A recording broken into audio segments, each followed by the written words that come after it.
Bollywood ನಟಿ ಶೆಫಾಲಿ ಜರಿವಾಲಾ ಸಾವು ಪ್ರಕರಣ ಅನೇಕ ಆಯಾಮಗಳಲ್ಲಿ ಈಗ ಪೊಲೀಸರು ತನಿಖೆಯನ್ನು ನಡೆಸ್ತಾ ಇದ್ದಾರೆ. ನಿಜವಾಗ್ಲೂ ಮೇಲ್ನೋಟಕ್ಕೆ ಕಂಡು ಬಂದಂತೆ ಹೃದಯಾಘಾತದಿಂದಲೇ ಸಾವನ್ನಪ್ಪಿರೋದಾ ಅಥವಾ ಈ ಸಾವಿಗೆ ಇನ್ನೇನಾದರೂ ಕಾರಣಗಳಿದೆಯಾ ಅಂತಕ್ಕಂಥದ್ದನ್ನು ಹುಡುಕುವಲ್ಲಿ ಈಗ ಪೊಲೀಸರು ಅನೇಕ ರೀತಿಯಲ್ಲಿ ತನಿಖೆಯನ್ನು ಮಾಡ್ತಾ ಇದ್ದಾರೆ. ಅದರಲ್ಲಿ ಪ್ರಮುಖವಾಗಿ ವೃದ್ಧಾಪ್ಯವನ್ನು ತಡೆಯುವ ಚಿಕಿತ್ಸೆಯೇ ನಟಿಗೆ ಮುಳುವಾಯ್ತಾ, ಆಂಟಿ ಏಜಿಂಗ್ ಟ್ರೀಟ್ಮೆಂಟ್.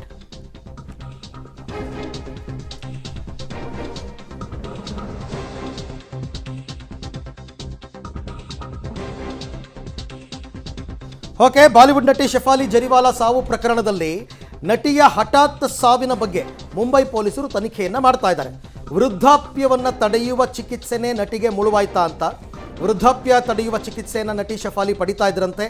7-8 ವರ್ಷಗಳಿಂದ ಔಷಧಿಯನ್ನು ಸೇವಿಸ್ತಾ ಇದ್ರಂತೆ. ಅಫ್ಕೋರ್ಸ್ ಸೈಡ್ ಎಫೆಕ್ಟ್ ಆಗೇ ಆಗುತ್ತೆ. 7-8 ವರ್ಷ ಟ್ರೀಟ್ಮೆಂಟ್ ಅಂದರೆ ಇನ್ನೇನು. ಮತ್ತೆ ಪ್ರತಿ ತಿಂಗಳು ಈ ಚಿಕಿತ್ಸೆಯನ್ನು ಪಡಿತಾ ಇದ್ದದ್ರ ಬಗ್ಗೆ ಈಗ ಮಾಹಿತಿ ಸಿಕ್ಕಿದೆ. ಇದೇ ಹೃದಯಾಘಾತಕ್ಕೆ ಕಾರಣ ಇರಬಹುದು ಅಂತಕ್ಕಂಥ ಶಂಕೆ. ಸದ್ಯ ಮರಣೋತ್ತರ ಪರೀಕ್ಷೆಗೆ ಕಾಯ್ತಾ ಇದ್ದಾರೆ. ರಿಪೋರ್ಟ್ ಬರಬೇಕು, PM ರಿಪೋರ್ಟ್. ಪ್ರಮುಖವಾಗಿ PM ರಿಪೋರ್ಟ್ ಬಂದ ನಂತರ ನಿಮಗೆ ಹಾರ್ಟ್ ಅಟ್ಯಾಕ್ ಅಂತಲೇ ಬಂದ್ರೂ ಆ ಹಾರ್ಟ್ ಅಟ್ಯಾಕ್ ಕಾರಣ ಏನು ಅಂತಂದ್ಬಿಟ್ಟು ನೋಡಬೇಕಾಗತ್ತೆ. ನಿನ್ನೆ ಡಾಕ್ಟರ್ ಮಂಜುನಾಥ್ ಅವರು ಇದ್ರ ಬಗ್ಗೆ ಹೇಳ್ತಾ ಇದ್ರು, ಬೇರೆ ಯಾವುದೋ ಒಂದು ರೋಗಕ್ಕೆ ಟ್ರೀಟ್ಮೆಂಟನ್ನು ದೀರ್ಘಕಾಲದಲ್ಲಿ ತಗೊಂಡ್ರೆ ಅದು ಸೈಡ್ ಎಫೆಕ್ಟ್ ಆಗುತ್ತೆ ಅಂತ.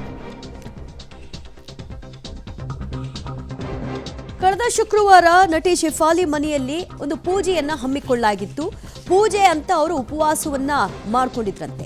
ಅದೇ ದಿನ ವೃದ್ಧಾಪ್ಯ ತಡೆಯುವಂತಹ ಔಷಧಿಯನ್ನು ಕೂಡ ಪಡೆದಿರುವ ಮಾಹಿತಿ ಲಭ್ಯವಾಗ್ತಿದೆ. ರಾತ್ರಿ 10ರಿಂದ 11 ಗಂಟೆ ಸರಿಸುಮಾರು ಆಗ ಅವರ ಆರೋಗ್ಯದಲ್ಲಿ ಒಂದಷ್ಟು ಏರುಪೇರಾಗಿದೆ. ಇದ್ದಕ್ಕಿದ್ದಂತೆ ಶೆಫಾಲಿ ಆರೋಗ್ಯದಲ್ಲಿ ಏರುಪೇರಾದ ಕೂಡಲೇ ಅವರ ಕುಟುಂಬಸ್ಥರು ಅವರನ್ನ ಆಸ್ಪತ್ರೆಗೆ ಕರೆದುಕೊಂಡು ಹೋಗುವಂತಹ ಕೆಲಸವನ್ನ ಮಾಡಿದ್ದಾರೆ. ದೇಹವು ನಡುಗಲು ಶುರುವಾಗಿತ್ತು, ಪ್ರಜ್ಞೆ ತಪ್ಪಿದ್ರು ಎಂಬ ಮಾಹಿತಿ ಲಭ್ಯವಾಗ್ತಾ ಇದೆ.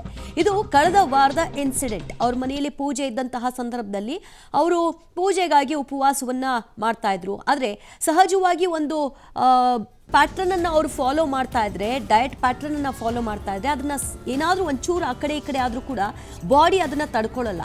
ಅದರಲ್ಲೂ ಕೂಡ ಇವರು ಮಾತ್ರೆಯನ್ನು ತೆಗೆದುಕೊಳ್ತಾ ಇದ್ರು. ಕಂಪ್ಲೀಟ್ ಔಷಧಿಯಲ್ಲಿ ಅವರ ಬಾಡಿ ಇತ್ತು.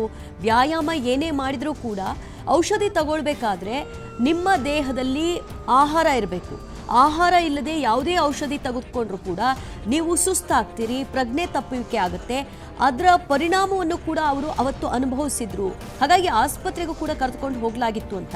ಆಗ ವೈದ್ಯರೇನು ಹೇಳಿದ್ರು, ಏನೋ ಒಂದು ಗ್ಯಾಸ್ಟ್ರಿಕ್, ಅದಕ್ಕೋಸ್ಕರ ಹಿಂಗಾಗಿದೆ ಅಂತ ಹೇಳಿ ಅದಕ್ಕೆ ಟ್ರೀಟ್ಮೆಂಟ್ ಕೊಟ್ಟು ಕಳಿಸಿದ್ರಾ ಅಥವಾ ಬೇರೆ ಏನಾದರೂ ಆಗಿತ್ತಾ, ಇದೆಲ್ಲ ಈಗ ಗೊತ್ತಾಗಬೇಕು.